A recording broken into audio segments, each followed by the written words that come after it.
Sir சொல்லுப்பா முகமது. இந்த ரம்ஜானுக்கு எத்தனை நாள் சார் லீவு? ரம்ஜானுக்கா? ஏன்டா ரம்ஜான் வரை இன்னும் 10 நாள் இருக்கு, இப்பயே வந்து கேக்குறா? சார் இப்பவே சொன்னாதான் சார் ஊருக்கு போட்டு டிக்கெட்லாம் புக் பண்ண முடியும். அதான் சார். பயப்பிடிச்சிட்டான். எல்லாம் டெக்னாலஜி. எல்லாருக்கும் ஒரு நாள் தான் லீவு. சரி, ஏதோ ஊருக்கு போயிட்டு வரேன்ற, அதனால உனக்கு 2 நாள் leave. Okay sir. Many months later. Sir சொல்லுப்பா.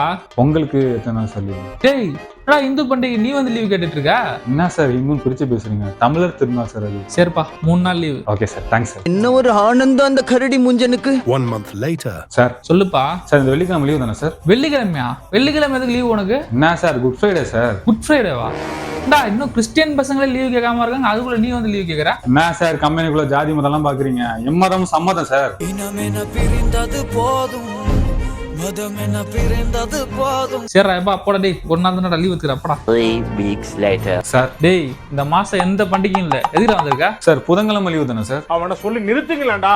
அவன் நிறுத்துற அந்த லூசுக்கு மட்டும் வந்துட்டே இருக்கான் போடுறா. புதன்கிழமை என்ன பண்டிகை உனக்கு? Sir Guru Nanak Jayanti sir. குருநானக் ஜெயந்தியா?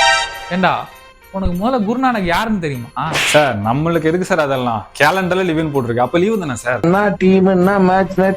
சரி, என்ன பண்ற?